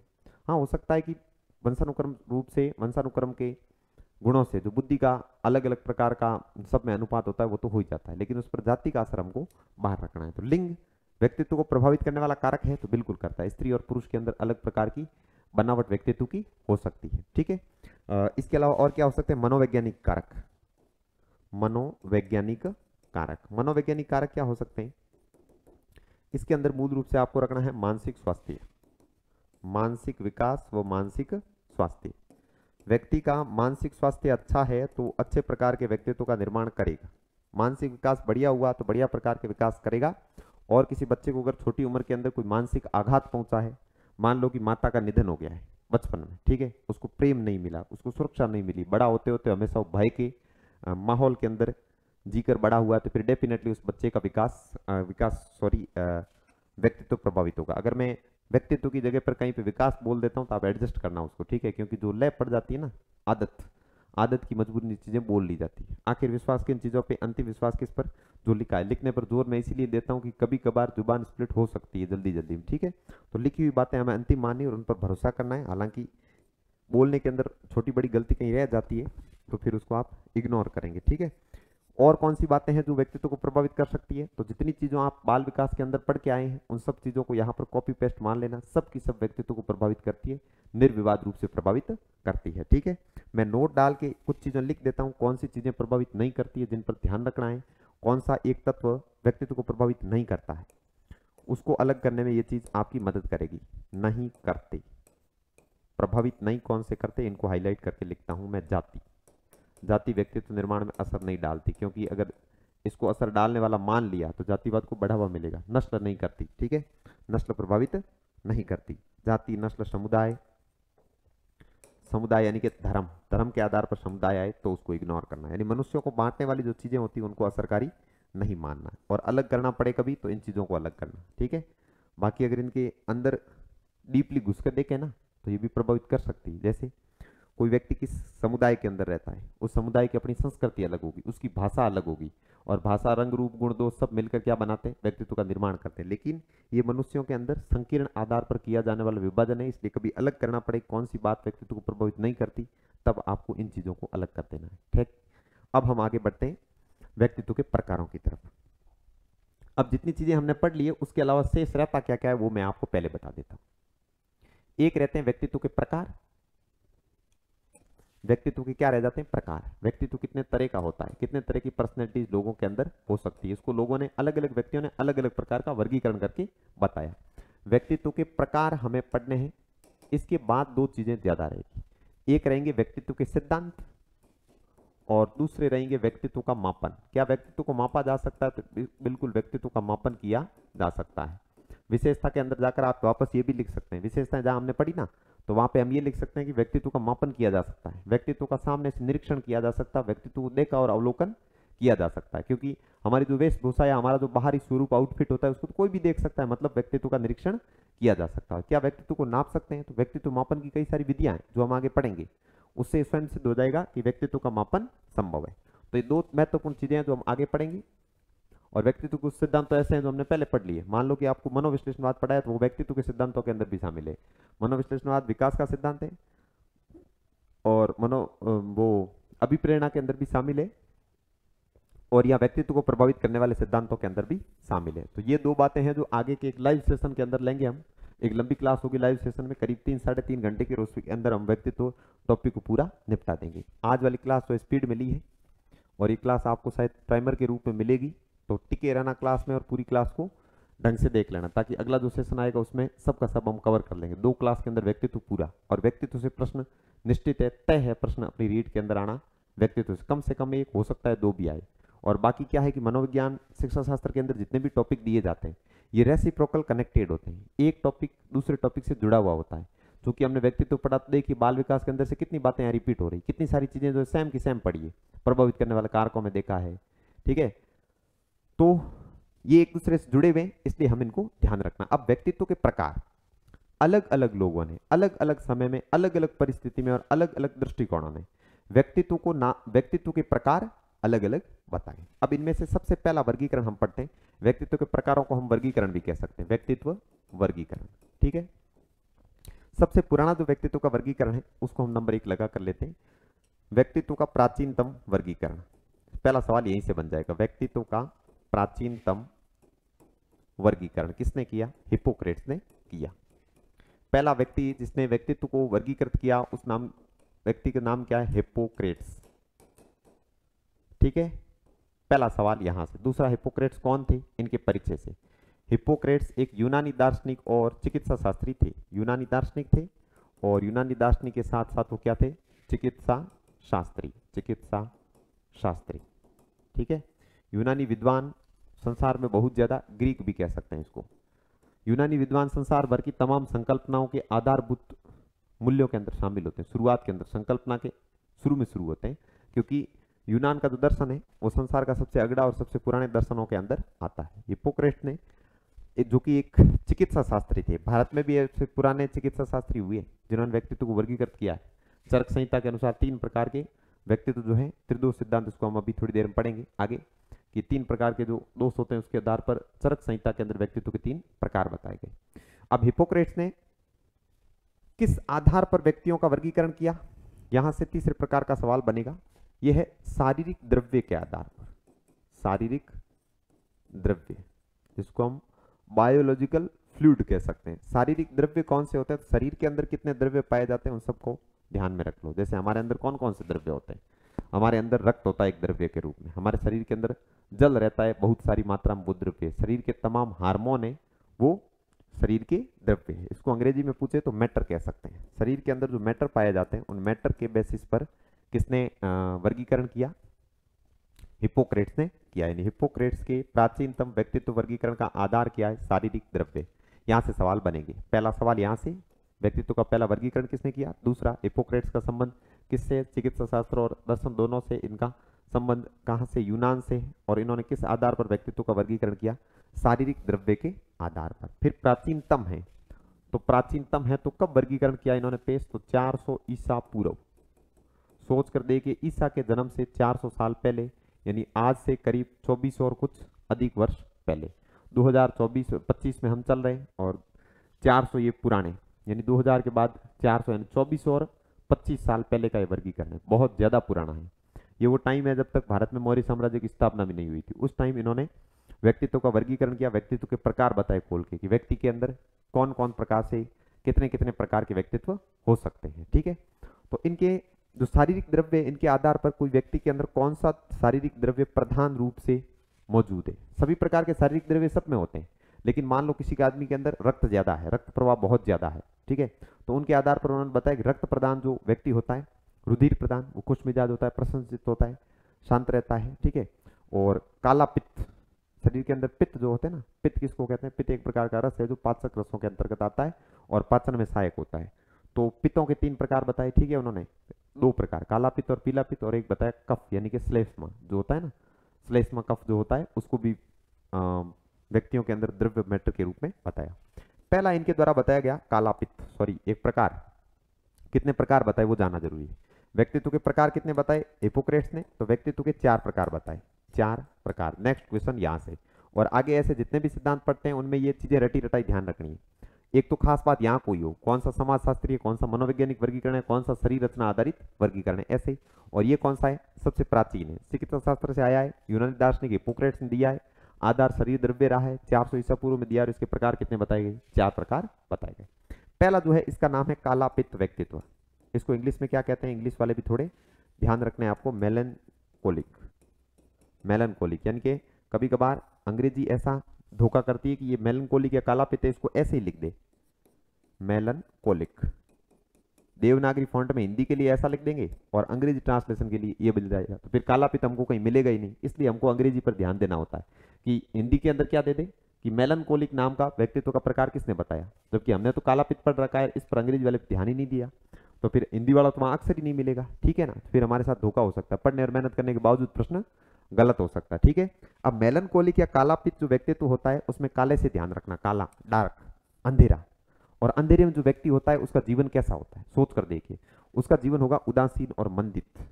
अब यहां से पूछे जाते हैं कि जिस व्यक्ति के अंदर उदासीनता होती है, जिसमें मंदता होती है, मंदता का मतलब वो कार्य करने के लिए धीमा होता है एकदम, ठीक है, उसके अंदर शून्यता का भाव होता है, निराशा होती है उसमें, वो कमजोर होता है, कुंठित होता है, ठीक है, यानी निराशावादी होना, हौसला नहीं होता है उसके अंदर, निराशावादी होगा, ऐसा व्यक्ति दुखी रहेगा, ठीक है, और दुखी रहने के अलावा वो कमजोर होगा, दुर्बल होगा, है ना। किस रूप से, शरीर से कमजोर होना जरूरी नहीं है, हौसला उसका कमजोर हो सकता है, जुनून उसका कमजोर हो सकता है। तो फिर व्यक्तित्व के 4 प्रकार याद रखने के बाद प्रत्येक प्रकार के व्यक्तित्व के अंदर लक्षण कौन से पाए जाएंगे, उदासीनता का, मंदता का, निराशावादी का, दुखी का और कमजोर होने का। ये विशेषण कौन से प्रकार के व्यक्तित्व में होंगे, काला पित्त व्यक्तित्व के अंदर होंगे, यानी जिस व्यक्ति में काला पित्त, शरीर के अंदर कोई पित्त या द्रव्य है जिसको काला पित्त कह रहे हैं, कौन, हिपोक्रेट्स, और उस जिस व्यक्ति में काला पित्त मौजूद रहता है प्रधान रूप से, उसमें कौन से लक्षण पाए जाएंगे, वो उदासीन रहेगा, न्यूट्रल रहेगा, अक्सर किसी भी बात पर प्रतिक्रिया देना जो पसंद नहीं करता उसको कहते हैं उदासीन या न्यूट्रल। मंदता का मतलब धीमी गति से कोई भी काम करना, निराशावादी का मतलब उसमें आशाएं नहीं होती, हमेशा वो डरता रहता, और कमजोर और जो दुखी है उसका तो अर्थ हम सामान्यतः समझ ही सकते हैं। दूसरा व्यक्ति होता है पीला पित्त व्यक्तित्व या फिर कोलेरिक, पीला पित्त, काला पित्त के बाद पीला पित्त या कोलेरिक, पीला पित्त व्यक्तित्व, इंग्लिश में इसको कहेंगे कोलेरिक। कोलेरिक को कैसे लिख सकते हैं, यहां लिख लेता हूं मैं, कोलेरिक को हिंदी में ऐसे लिख सकते हैं, और ऐसा का ऐसा पेपर के अंदर छप सकता है, कोई भरोसा नहीं है, तो इंग्लिश और हिंदी दोनों अपने को बराबर तरीके से ध्यान रखना है। जो पीला पित्त प्रदान होगा उस व्यक्ति में हिपोक्रेट्स के अनुसार कौन से लक्षण पाए जाएंगे, तो ऐसा व्यक्ति क्रोधी स्वभाव का होगा, गुस्सैल होगा, है ना, बहुत ज्यादा उसको गुस्सा आएगा, और गुस्सैल के अलावा वो आक्रामक होगा। पीले रंग को आपको आक्रामक से जोड़ना है, आक्रामक से जोड़ेंगे कैसे, आप सूर्य से जोड़ दो, पीले रंग का सूर्य होता है, और सूर्य को गुस्सा आता है, बहुत ज्यादा तेज धूप आती है, और जो व्यक्ति सूर्य की तरह होता है वो आक्रामक हो सकता है, सूर्य भी धूप का आक्रमण हमारे ऊपर करता है। तो ऐसे किसी 2-3 को आप जोड़ कर रखेंगे, जैसे डार्क, डार्क, जो डार्क होता है वो निराशावादी होता है, जो डार्क होता है उदासीन रहता है, डार्क वाला कमजोर होता है, डार्क दुखी रहता है, अंधेरे में जाकर बैठता है, दुखी होता है वही अंधेरे में बैठता है ना। तो ऐसे अपन सेट करके इसको याद कर सकते हैं। सूर्य के हिसाब से पीला पित्त या पीला रंग अगर याद रखेंगे तो एडजस्ट हो जाएगा गुस्सैल और आक्रामक। फिर अगला है रुधिर प्रदान, ये सबसे बढ़िया है, सबसे बढ़िया वाले क्लास में पढ़ते हैं, पहले कफ प्रदान पढ़ लेते हैं, ठीक है, फ्लेगमेटिक। नंबर 3 होता है कफ प्रदान, कफ को श्लेष्मा भी कहते हैं, ठीक है, ये भी याद रख लेना साथ में, श्लेष्मा। कफ प्रदान जो व्यक्तित्व होता है उसको इंग्लिश में कहते हैं फ्लेगमेटिक, ठीक है, हिंदी के अंदर भी इसको लिखा हुआ हो सकता है फ्लेगमेटिक, फ्लेगमेटिक। फ्लेगमेटिक टाइप की जो पर्सनैलिटी होती है वो व्यक्ति कैसे होते हैं, जिसमें कफ जो होता है, श्लेष्मा जो होता है, जो खांसी के टाइम पैदा होता है या फिर कहीं घाव लगने पर श्लेष्मा इकट्ठी होती है, शरीर के अंदरूनी जो हिस्से भाग होते हैं उसके अंदर जो मेम्ब्रेन लगी होती है ना, झिल्ली, सर्कसात्मक झिल्ली, वो जो है कफ की बनी होती है फिर श्लेष्मा की बनी होती है। ऐसा व्यक्ति होता है चिड़चिड़ा। पहला खासियत इसकी ध्यान रखना, कफ प्रदान व्यक्ति कैसा होता है, चिड़चिड़ा, चिड़चिड़ा होता है। ऐसा व्यक्ति विरक्त होता है, उसको सब चीजों से विराग आ जाता है, पलायन प्रवृत्ति का होता है, संसार से भागना चाहता है, ठीक है, लोगों के साथ मेलजोल बढ़ाना कम पसंद होता है उसको, ठीक है, भाव शून्य होता है, निष्क्रिय होता है, दो और चीजें, भाव शून्य और निष्क्रिय, न्यूट्रल रहने वाला। निष्क्रिय का मतलब काम नहीं करने वाला, बाकी न्यूट्रल या उदासीन जो होगा वो काला पित्त के अंदर होगा। बारीक बारीक अंतर है बातों के अंदर, और जो चीजें सामने लिख ली है उनको मील का पत्थर मानकर याद रख लेना है, ठीक है। भाव शून्य कई बार पूछा गया है, कौन से प्रकार का व्यक्तित्व हिपोक्रेट्स के अनुसार भाव शून्यता प्रदान होता है, तो वो होता है कफ या श्लेष्मा प्रदान या फिर फ्लेगमेटिक प्रकार का व्यक्तित्व, ठीक है।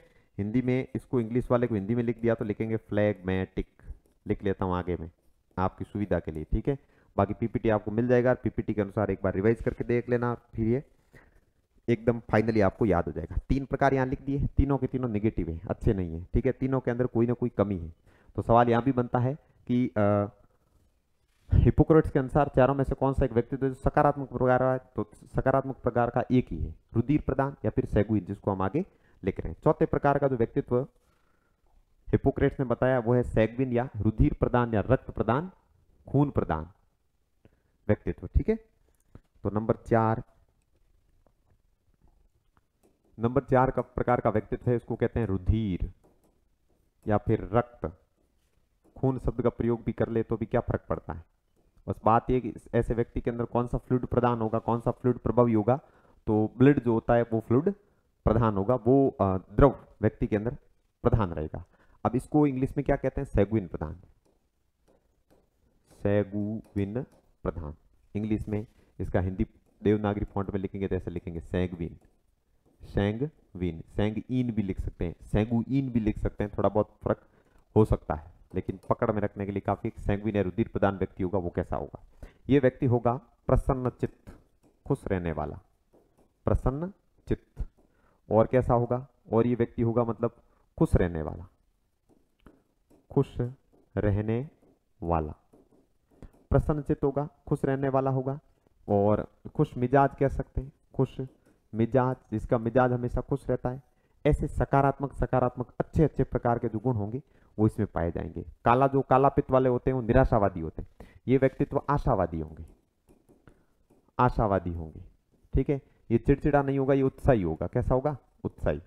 तो जितने प्रकार की नेगेटिविटी पहले के तीनों में, काला पित्त, पीला पित्त और कफ प्रदान में थी, उन सब नेगेटिविटी के खिलाफ पॉजिटिविटीज किसमें पाई जाती है, तो रक्त प्रधान के अंदर पॉजिटिविटी पाई जाती है। इसको मैं लिख देता हूं कि ये सकारात्मक या सबसे अच्छा व्यक्तित्व है, सकारात्मक या सर्वश्रेष्ठ व्यक्तित्व है। किसके वर्गीकरण के हिसाब से, हिप्पोक्रेट्स के और इस दुनिया के सबसे पुराने प्राचीनतम पुरातन व्यक्तित्व वर्गीकरण के अनुसार ये सबसे श्रेष्ठ प्रकार का व्यक्तित्व वर्गीकरण है, ठीक है।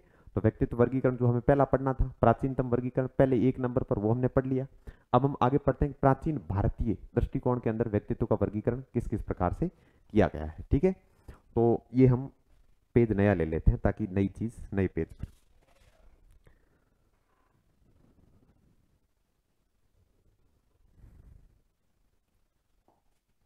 दो भारतीय वर्गीकरण हम पढ़ लेते हैं। भारतीय वर्गीकरण, इनका हमें टॉपिक भी यही रखना है, भारतीय वर्गीकरण बहुत ज्यादा महत्वपूर्ण रह जाते हैं, चूंकि हम भारतीय हैं तो यहां से सवाल बनने के भी चांस रहते हैं। दो भारतीय वर्गीकरण पढ़ने हैं, इनमें से एक त्रिगुण सिद्धांत है और एक त्रिदोष सिद्धांत है। एक में 3 गुण बताए गए, एक में 3 दोष बताए गए। बहुत ही सरल है, अच्छे से पढ़ लेना। पहला जो दृष्टिकोण है जिसको हम त्रिगुण सिद्धांत कहते हैं वो वैदिक वर्गीकरण है, ठीक है। भारतीय वैदिक दृष्टिकोण, भारतीय वैदिक दृष्टिकोण। भारत का सबसे पुराना व्यक्तित्व वर्गीकरण कौन सा है, ध्यान रखना ये वाला। विश्व का सबसे पुराना वो है, भारत का प्राचीनतम, भारत का पुराना सबसे प्राचीनतम जो व्यक्तित्व वर्गीकरण है वो वैदिक दृष्टिकोण वाला वर्गीकरण है, ठीक है। वैदिक शब्द यहां पर क्यों आया, ध्यान रखना, इसका संबंध है गीता से। भागवत गीता का अध्याय 14 और श्लोक 9, अध्याय 14 और श्लोक 9, इसके अंदर इस व्यक्तित्व का वर्गीकरण पाया जाता है। इसके अलावा कपिल मुनि का जो सांख्य दर्शन है उसमें भी इस वर्गीकरण का जिक्र किया गया है। कपिल मुनि का सांख्य दर्शन, कपिल मुनि का मेला कहां भरता है, तो इसको हम राजस्थान में आर्ट कल्चर में पढ़ते हैं, कोलायत बीकानेर। कपिल मुनि के सांख्य दर्शन के अंदर भी इसका उल्लेख मिलता है। तो यहां से भी सवाल हो सकते हैं, गीता ने व्यक्तित्वों का कौन सा वर्गीकरण किया, भारतीय वैदिक दृष्टिकोण के अनुसार व्यक्तित्व का कौन सा प्रकार है, कपिल मुनि ने कौन सा किया। तो इस व्यक्तित्व वर्गीकरण को कहते हैं त्रिगुण वर्गीकरण। त्रिगुण वर्गीकरण, 3 गुणों के आधार पर 3 प्रकार के व्यक्तित्व बताए, ठीक है। तो त्रिगुण वर्गीकरण किसने किया, भारतीय वैदिक दृष्टिकोण ने किया। इसका संबंध भागवत गीता के अध्याय 14 श्लोक 9 से, कपिल मुनि के सांख्य दर्शन से भी इसका सीधा सीधा संबंध है, सांख्य दर्शन, ठीक है। अब नंबर 2, हम भारत के अंदर, सॉरी इसके प्रकार हमें पढ़ने, त्रिगुण से आप समझ लो 3 गुण, प्रकार कितने बताए व्यक्तित्व के, प्रकार बताए 3। तीनों प्रकार के व्यक्तित्व के अंदर 3 में प्रत्येक में एक एक गुण प्रदान रहता है। इनके बारे में चर्चा हम पहले कर चुके हैं, अभी वापस याद दिलाऊंगा मैं कि इसके अंदर जो तीनों प्रकार हैं उनके नाम है सतोगुण, 2 है रजोगुण और तीसरे नंबर पर है तमोगुण, तमोगुण। अब सतोगुण जिसमें प्रदान होगा वो सतोगुणी हो जाएगा, जिसमें रजोगुण प्रदान वो रजोगुणी हो जाएगा, जिसमें तमोगुण प्रदान है वो तमोगुणी हो जाएगा। अब इन तीनों का जिक्र हमने कहा किया था, इनका जिक्र हमने किया था सिगमंड फ्राइड के मनोविश्लेषणवाद के अंदर। जो 3 मानसिकताएं, 3 मन होते हैं, उनके अंदर कौन कौन सा भाव प्रदान रहता है, उनके अंदर हमने देखा था। जैसे सतोगुणी व्यक्तित्व कौन सा होता है, मनोविश्लेषणवाद के हिसाब से देखो तो इसमें सुपर ईगो वाला, सुपर ईगो जिसमें होगा, पराय है, वो सतोगुणी होगा। रजोगुण का लक्षण किसमें पाएगा, जिसमें ईगो प्रदान होगा, ठीक है। और तमोगुणी कौन सा होगा, आईडी वाला, जिस पर अचेतन मन की क्रियाविधि हावी रहती है, वो आईडी होता है, ठीक है। तो आईडी की जो मानसिकता वो तमोगुणी प्रकार की होती है। इनकी चर्चा हम तीनों गुणों की पहले कर चुके हैं। अब इनमें से पहले से आखिर पर जाने, सतोगुणी ईश्वरीय गुणों वाला, रजोगुणी मानवीय गुणों वाला, तमोगुणी राक्षसी गुणों वाला। अब इन तीनों के प्रतीक 3 रंग है। जैसे ईश्वरीय गुणों के कौन सा रंग हो सकता है? 3 रंग है, काला रंग, सफेद रंग और लाल रंग। इनमें से कौन सा रंग है जो ईश्वरीय गुणों का होता है? डेफिनेटली शांति का प्रतीक रहने वाला सफेद रंग। तो इसको सफेद रंग व्यक्तित्व भी कहते हैं, सफेद रंग। रजोगुणी राजा की तरह रहने वाला, ये लाल रंग प्रदान होगा। ठीक है, लाल रंग का अभी भी हमने रुधिर वाला भी देखा था। लाल रंग जो है किस व्यक्तित्व का प्रधान बताया है? वैदिक दृष्टिकोण या वैदिक वर्गीकरण में रजोगुणी का। और काला रंग, काले को भाव शून्य बुराइयों से युक्त रंग हमेशा से माना जाता है। ठीक है, किसी के व्यक्तित्व में बुरे लक्षण होते हैं तो उसको कहते हैं काले कारनामे, काले गुण, काले लक्षण, ठीक है, काले कांड, ऐसे नाम दिए जाते हैं। तो इन रंगों को भी ध्यान रखना है। 3 प्रकार के व्यक्तित्व, तीनों प्रकार को 3 प्रतीक रंग, और तीनों को मनोविश्लेषणवाद में हमने किस प्रकार पढ़ा था ये मैंने इधर लिख रखा है। इसका संबंध किससे? मनोविश्लेषणवाद। मनोविश्लेषणवाद ये संप्रदाय है व्यक्तित्व के वर्गीकरणों के अंदर भी, बाल विकास के अंदर भी फ्राइड का वर्गीकरण हम पहले पढ़ चुके हैं। ठीक है, अब आगे पढ़ते हैं प्रत्येक प्रकार के व्यक्तित्व, इनके अंदर कौन से गुण पाए जाते हैं। ठीक है, तो ये सतोगुणी जो होता है आदर्शवादी होता है। जिस व्यक्ति में आदर्शवादी सतोगुणी व्यक्तित्व पाया जाएगा उसमें आदर्शवादी होगा, सभी ब्रह्म गुण पाए जाएंगे।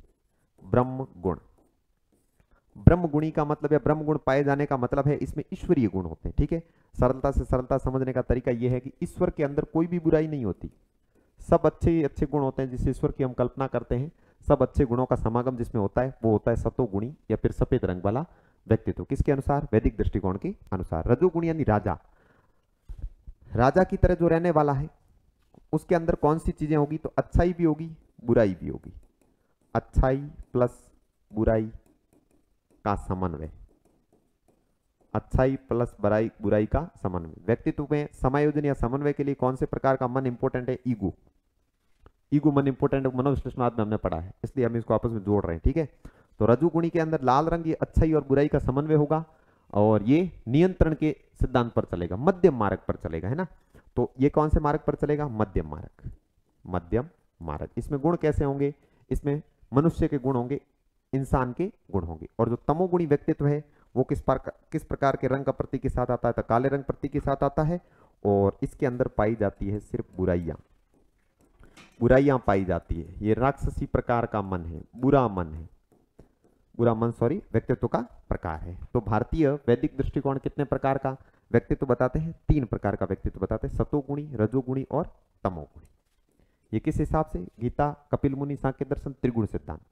त्रिगुण वर्गीकरण में ये वाले हैं। अब त्रिदोष सिद्धांत को हम आगे पढ़ेंगे। चरक संहिता के अनुसार व्यक्ति के अंदर पाए जाने वाले 3 दोषों के आधार पर अलग अलग प्रकार के 3 व्यक्तित्व बताएं। इसकी चर्चा हमें आज करनी है और इससे आगे के हम नेक्स्ट सेशन के अंदर लेंगे। तो भारतीय दृष्टिकोण के अनुसार दूसरा वर्गीकरण कौन सा है? चरक संहिता वाला त्रिदोष सिद्धांत।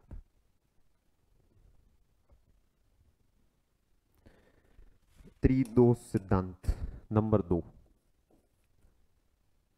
चरक संहिता। चरक संहिता क्या है? प्राचीन भारत का आधारभूत आयुर्वेद का एक ग्रंथ है। एक तो है चरक संहिता और एक दूसरी सुश्रुत संहिता। चरक और सुश्रुत भारत के आदि डॉक्टर हुए हैं, पुराने टाइम के चिकित्सक हुए हैं जिन्होंने व्यक्तित्व के प्रकार बताए चरक संहिता के अंदर। इनको कहते हैं त्रिदोष वर्गीकरण। त्रिदोष वर्गीकरण 3 दोषों के आधार पर कि व्यक्ति के शरीर के अंदर जो दोष प्रधान रूप से पाया जाता है उसके हिसाब से उसके व्यक्तित्व का निर्धारण होता है। ठीक है, और ये जो है वात प्रदान, पित्त प्रदान और कफ प्रदान 3 प्रकार के व्यक्तित्व इन्होंने बताए। चरक संहिता का संबंध किससे है? महर्षि चरक से है, महर्षि चरक। और चरक का संबंध किससे है? प्राचीन भारतीय यानी पुरातन भारतीय चिकित्सा शास्त्री, पुरातन भारतीय चिकित्सा शास्त्री, ये जो है इनका संबंध है भारत में। चरक और सुश्रुत 2 नाम मैंने बताए।